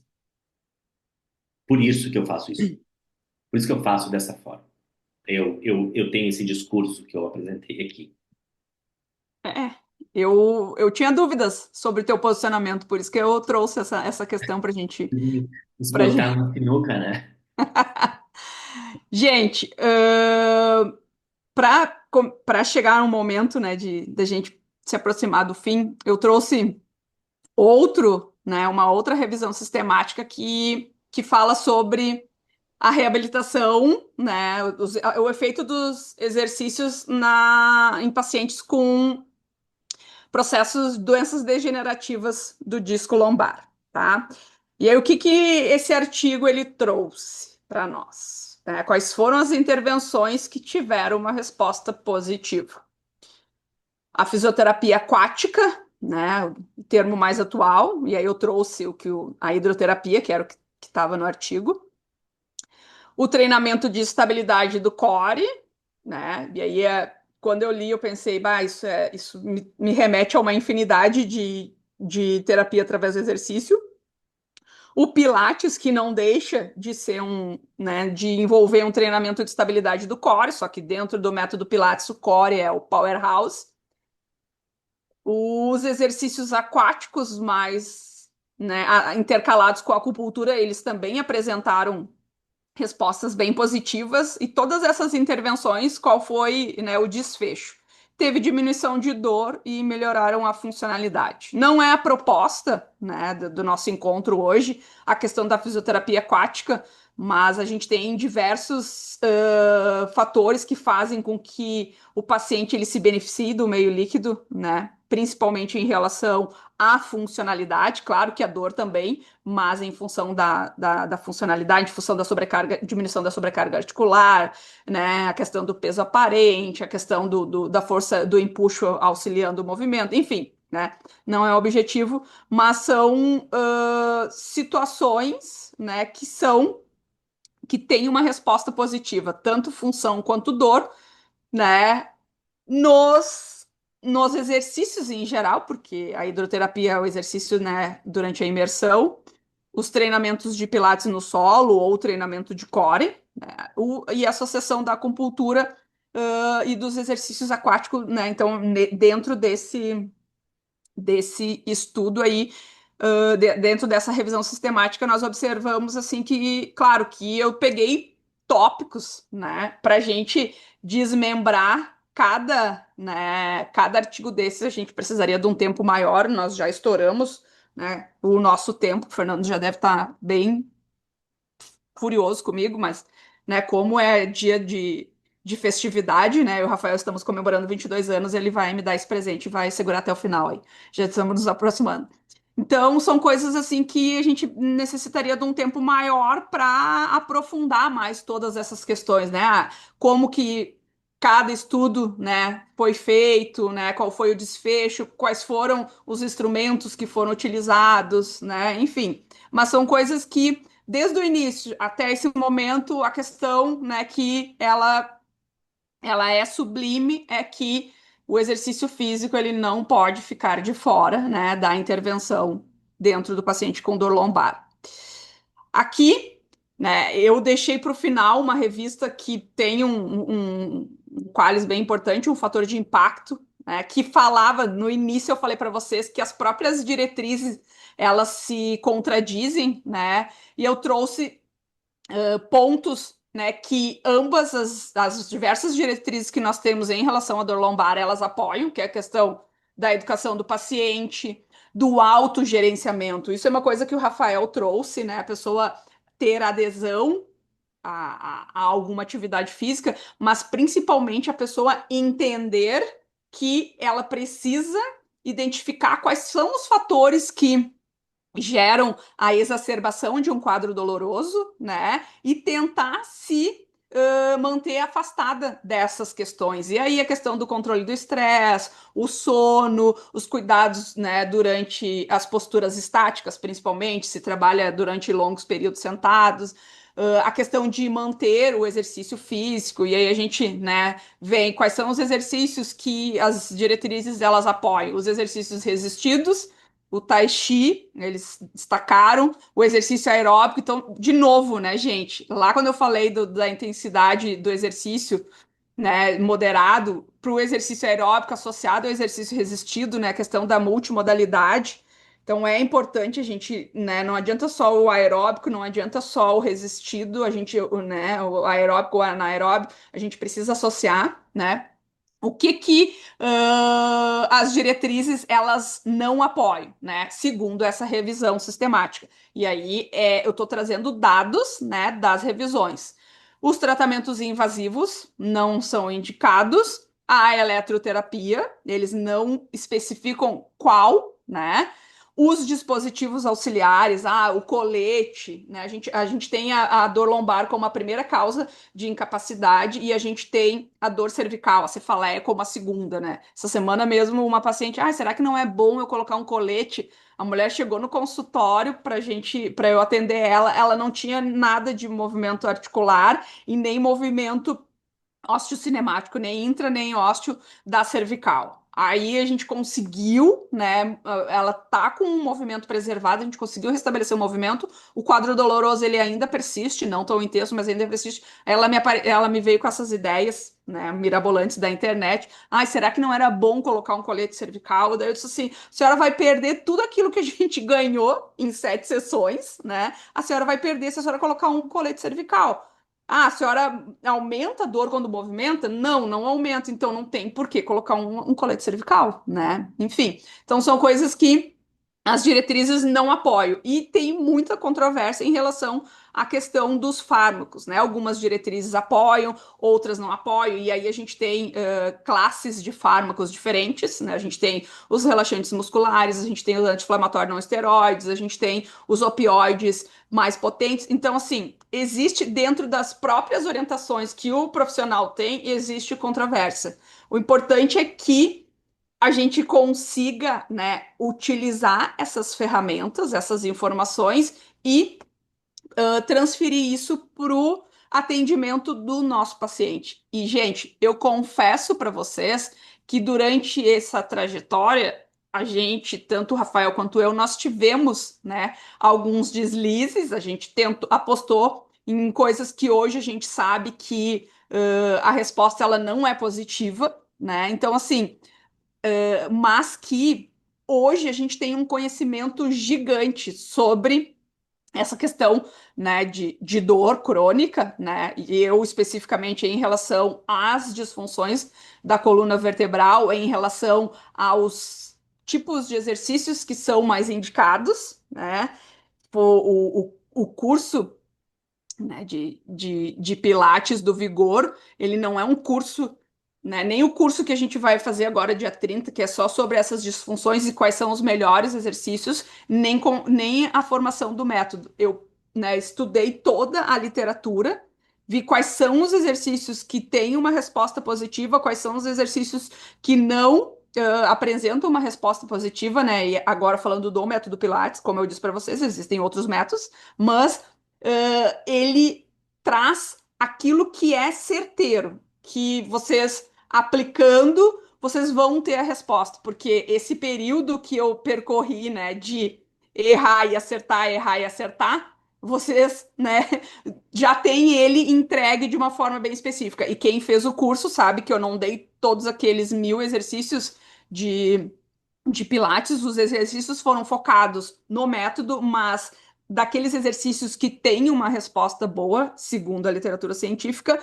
E agora, né, a nossa próxima edição do dia 30 é só os exercícios que são aplicados nas principais disfunções, né? Então, assim, a gente tem um conteúdo, a gente preparou um conteúdo, né, todo com o maior grau de rigor, né, na busca e de uma qualidade bem peculiar. Rafa, em relação aos tratamentos, o que que tu tem Não, coisas. eu queria responder um questionamento ali que o Cris colocou, sobre a osteopatia e a quiropraxia, em que ele coloca que Quem que colocou, Rafa? o Cris, nosso aluno Cris, acredito, Tá. sobre o aspecto de rotação de vértebra. Mas antes de falar isso, é importante que a gente diga que todas essas abordagens, principalmente essas não convencionais, osteopatia não convencional, quiropraxia não convencional, acupuntura não convencional, e entre outras tantas, essas abordagens terapêuticas, elas têm uma racionalidade própria e que uma pesquisadora, uma socióloga, antropóloga brasileira cunhou o termo que se chama racionalidade médica. Esse termo racionalidade médica fundamentou as práticas integrativas e complementares. A osteopatia, a quiropraxia, a acupuntura e outras são práticas integrativas, entra no rol das práticas integrativas e complementares. Então, todas essas abordagens terapêuticas têm as suas próprias racionalidades. Essas racionalidades, elas fundamentam a, a prática clínica de cada uma delas. Então, dentro da acupuntura, a crença de que existem canais que circulam pelo corpo e que nesses canais que circula uma determinada substância erroneamente Vital. traduzida como energia no Ocidente, e que tem pontos específicos para tu estimular e fazer mobilizar essa energia, essa é a racionalidade médica da acupuntura. A racionalidade médica da osteopatia e da quiropraxia é dizer que existe uma disfunção que está associada com inclinação, flexão, extensão, rotação das vértebras. Dentro da osteopatia é isso. A quiropraxia coloca que existe uma subluxação vertebral. Essa é a racionalidade. E boa parte, então, dessas racionalidades são crenças, tá? São crenças que foram criadas nos seus determinados períodos. Elas não são terapias modernas, elas estão em voga. no momento atual, mas elas são antigas. A acupuntura é a mais antiga de todas. Depois veio quiropraxia e eu acho que depois a osteo. E, e aí, então, elas têm as suas crenças. A efetividade terapêutica dessas abordagens não estão relacionadas à crença, a acreditar na sua racionalidade. Na sua racionalidade. Vértebra rodada, vértebra subluxada, fluxo de energia no corpo. A efetividade terapêutica dessas terapias estão diretamente relacionadas a o que que acontece no corpo fisiologicamente quando tu faz uma mobilização articular, manipulação articular ou manipulação da agulha em determinada região do corpo. É isso.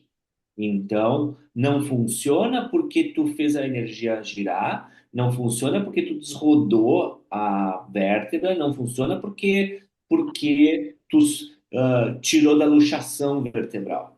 Funciona porque tem um mecanismo fisiológico envolvido dentro dessa terapia que faz toda uma cascata de mecanismos, né? Dentro da manipulação, dentro da mobilização ou dentro do agulhamento. Então, ela funciona. As terapias funcionam, mas não exatamente porque em cima daquilo que é a sua racionalidade. Então a gente tem que distinguir as coisas, separar essas duas coisas, o que que é a racionalidade dessa terapia que se fundamenta dessa forma, e é por isso que a gente faz assim. Mas o mecanismo de ação é outro. Não é porque tu rodou, não é porque tu desrodou, né, Berta? Não é porque tu tirou da luxação. É isso aí. Só para complementar, né, Rafael, a osteopatia, eu tenho pouca aproximação, né, mas dentre as minhas formações, uma formação é em quiropraxia e se pegar, né, o meu currículo, em nenhum momento isso aparece, porque se a gente pensar do ponto de vista da biomecânica, né, uma vértebra rodada com uma manipulação, que é o thrush que eles chamam, eu conseguiria, né, tornar ela alinhada novamente. Cara, é a força do fisioterapeuta, né, durante uma manipulação não consegue chegar com uma precisão na vértebra a ponto de eu melhorar o alinhamento. Uma coisa é o thrush liberar uma tensão, né? E aí eu tô falando, concordo contigo, né? Essa manipulação, esse desbloqueio, vamos dizer, ele gera uma cascata de efeitos, mas não do ponto de vista biomecânico que tu vai que a vértebra não vai ficar mais rodada, que a vértebra vai ficar alinhada, enfim. Então são coisas que na prática, né, com o paciente, tu não consegue. Senão aquele paciente que eu falei para vocês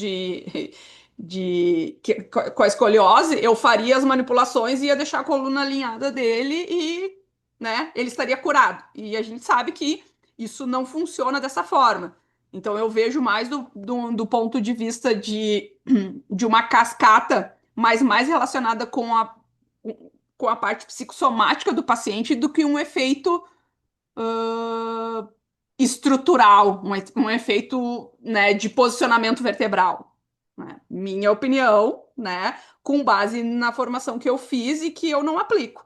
Até porque nós somos seres que não fomos feitos para ficar, né, em ortostase, né? Nós evoluímos e nós estamos em ortostase e essa evolução, esse avanço da idade cronológica, a gente acompanha, né, até por eu trabalhar com dor lombar, e tu observa que os exames de imagem, eles modificam, né, eles mostram as estruturas se modificando muito ao longo do tempo. Então, assim, realizar uma manobra, né, numa estrutura que não está, do ponto de vista, não apresenta um alinhamento satisfatório, vamos usar assim, não é bem desta forma que ocorre, entende? Não, eu não consigo. E outra. as estruturas elas vão se modificando ao longo do tempo, né? Será que realizar essa manipulação, será que eu vou trazer realmente o benefício ou será que eu vou gerar uma liberação mais do ponto de vista muscular e de fáscia do que do ponto de vista vertebral, de alinhamento vertebral, tu entende? Então são coisas que nem o nem os artigos e nem a prática clínica me levaram a apoiar, né, o seu uso, né, no caso em especial da quiropraxia. Então são coisas assim que eu não vejo uma racionalidade do ponto de vista biomecânico, né? Mas, né, existem profissionais que aplicam, existem pacientes que observam uma resposta, mas será que a resposta, né, ela não está mais relacionada com a questão psíquica do que com a questão estrutural? Eu não saberia responder. Tu saberia responder? Não, não saberia. Aí Pois é. eu digo, aí vou associar com o teu próximo slide. Por que as pessoas procuram essas abordagens, gostam dessas abordagens? É um mercado para o fisioterapeuta. Aí Sim, é incontestável também. O, e aí, se a pessoa fizesse o exercício, que é a melhor evidência, se as pessoas fossem adeptas às práticas de exercício, pouco precisariam ir fazer abordagens de terapia manual. Elas têm o seu valor? Tem, mas esse valor ela tem momento de usar. exato. Tem um momento de usar. Tá? A pessoa está travada, está com desconforto, faz uma terapia manual. Qualquer terapia manual. Não é a quiropraxia, a osteopatia, é uma massoterapia, é uma terapia manual. Uhum. E aí, ponto. Fez naquele momento isolado. Ali. Melhorou a mobilidade e tal. Próximo passo, o exercício. Né? É fazer o exercício. Então, e talvez se as pessoas fossem tivesse um hábito de fazer exercício regularmente, essas situações talvez se aconteceriam com a necessidade de procura por terapia manual seria menor. Ia minimizar. Com, cer- Minimizar, com né? certeza. É por isso, mas a grande maioria não é, a grande maioria é sedentária, daí investe suas fichas dentro da terapia manual, que, reforçando, não estou falando mal, ela tem seu lugar, Sim. ela é uma excelente abordagem terapêutica, a terapia manual como de uma forma geral, seja a terapia manual ortopédica da fisioterapia, seja a quiropraxia, seja a osteopatia, mas depois fez as abordagens, depois deita na maca já fazendo lavagem cerebral para exercício para o paciente. Aham. É isso que Exatamente. eu penso. Assim como eu faço para acupuntura, é o exercício, tem que ir para o exercício. Aham. Não é Com ficar certeza. ali recebendo agulha paradinho. Não, aliviou, agora vamos para o exercício. É a mesma coisa, né? Indo para eletro, é a mesma coisa o fez, né? Não adianta colocar o paciente deitado para fazer o fez. Não, né? Vamos associar o fez ao movimento, entende? A resposta vai ser infinitamente maior do que deixar o paciente deitadinho, que nem eu digo, deitado por si só, as pessoas já tendem a ficar, né? Então, na fisioterapia, pelo menos é o momento em que a gente vai, né, vender a questão né, ensinar, não é nem vender a palavra, é ensinar o paciente que a diferença ela tá no exercício, né? E aqui eu trouxe mais uma revisão, né, sobre a questão da dor crônica, vários grupos, né, exercícios versus nenhum tratamento, exercício versus cuidados habituais, exercícios versus placebo e o exercício foi o que se mostrou mais eficaz na dor lombar crônica. Existem alguns estudos que trazem que a dor lombar, o exercício muitas vezes ele é mais benéfico para manutenção da funcionalidade do que em relação à questão do quadro doloroso, né, da quantificação da dor. Mas quanto mais funcionalidade, quanto mais força, quanto mais estabilidade, tende, né, reverter esse ciclo doloroso. Então, vários estudos nós trouxemos, né, literalmente para criar comunidade, né? E claro, a gente usa a eletro, a gente usa a terapia manual, a gente, né, tem a acupuntura, né, a questão da neuromodulação, que o Rafael trabalha bastante hoje, a gente tem todas essas ferramentas, mas durante o uso dessas ferramentas a gente precisa começar a educar o paciente, que lá, né, nas diretrizes, de prática clínica, alguns discordam, outros não discordam, mas a recomendação é unânime em relação à educação do paciente. O paciente precisa entender o que está acontecendo com ele.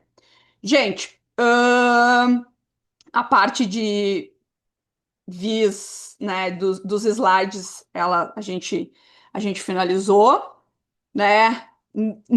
Normalmente passamos do tempo. Eu quero agradecer a presença do Rafael, eu quero agradecer a presença de todos vocês. Foi o primeiro trabalho que eu fiz nesse formato, né, em comemoração aos 22 anos de carreira.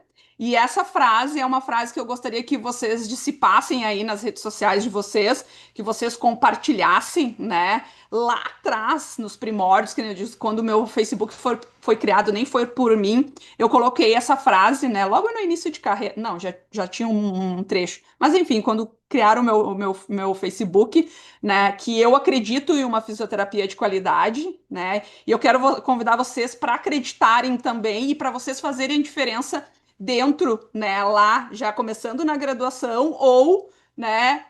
Já como fisioterapeutas que são, e aí aqui a gente tem recém-formados, tem pessoas, né, com já uma expertise, né, uma longa data já como fisioterapeutas. Eu, sinceramente, eu vivo hoje, né, uma fisioterapia que foi aquilo que eu sempre busquei, né? Hoje eu tenho o Vigor Centro Físico, eu consigo atender um paciente por horário, mas acima de tudo, eu já, né, a minha trajetória ela começou no SUS, eu sou supervisora de estágio, eu uso nessa supervisão de estágio para auxiliar, para tentar fazer a diferença na vida das pessoas, né? E é isso que eu acredito, e eu quero convidar vocês para permanecerem, né? Aqui, quem não me conhece, tem alguns, né, que são conhecidos do Rafael. Quem não me conhece, tá o QR Code aí, vocês vão ver um pouquinho da minha trajetória profissional no Vigor Centro Físico, né? Um pouquinho da minha trajetória profissional acadêmica no Instagram da professora Gisele Físio, tá? E eu quero agora aqueles que resistiram, né, a convidar vocês a abrir as câmeras de vocês para a gente fazer uma fotinho. E mais uma vez agradecer o Rafael, né? Agradecer o Fernando, que é o cara que está me assessorando no marketing aí. Olha aí quanta gente bacana, pessoas que estão aí que já passaram pela minha trajetória, hoje são colegas muito queridos, né? Alunos. Olha aí, temos Rafael, temos a Raquel, que se formou Oi, conosco Raquel. há 22 anos atrás. Ah, amiga, que bom te ver, que bom. Feliz aí por, né, pela presença de todos. Ai, meu afilhadinho, a Dinda até se, se emociona, né? Jonathan, meu eterno representante, Eliette, gente, assim, Helenice conheci, né, numa outra instituição, né? Então, assim, gente, é com, assim, o coração repleto de alegria que eu encerro, né, esse momento. Se vocês quiserem deixar ali perguntas no chat, a gente pode ir respondendo ao longo do tempo, tá? Se alguém quiser fazer uma pergunta agora, pode, fica à vontade, tá? Mas é, assim, muito gratificante. E eu quero aproveitar também e convidar vocês, né, todos vocês, acompanharem os cursos do Vigor Centro Físico. A gente está, né, com um projeto de cursos bem bacana que não que não visa grandes populações, grandes turmas. As turmas elas são pequenas para aproveitar realmente o aprendizado das pessoas, né? Eu quero desenvolver uma fisioterapia de qualidade, para isso as turmas elas precisam. Então, a gente vai ter o grupo, né? Esse masterclass ele vai se transformar em um grupo de fisioterapia de elite que é só para pessoas que realmente querem se destacar no mercado de trabalho, né? Então, fica o convite para vocês. E o agradecimento em geral, né? Rafael também tem o curso de neuromodulação. Te convido a fazer o convite, falar para o pessoal aí, Rafael. Embora eu já te indique, né? E, pessoal, o curso de estimulação transcraniana, o método de neuromodulação por estimulação transcraniana é algo que tem crescido bastante e ela não é só voltada para ortopedia, ela é voltada para uma série de situações. A gente tem, nós como fisioterapeutas, nosso conselho regulamenta a prática de neuromodulação de forma ampla dentro de todas as aplicações que ela é possível, tanto em condições somáticas, né, musculoesqueléticas, principalmente questões de dores, mas para condições neurológicas, daí inclui o Parkinson, pós-AVC, TEA, depressão, ansiedade.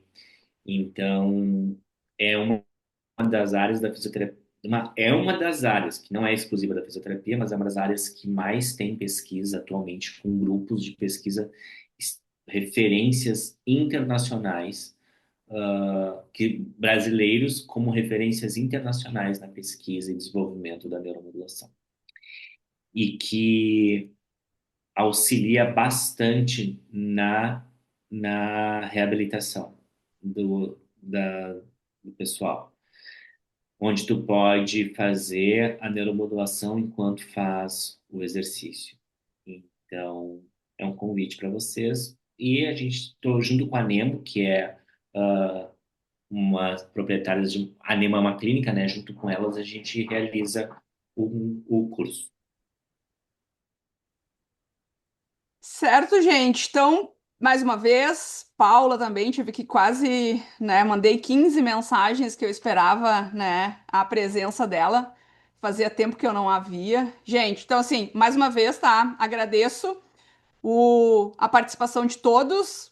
Dúvidas, tem o grupo ali. Ah, não esqueçam, extremamente importante, tá, gente?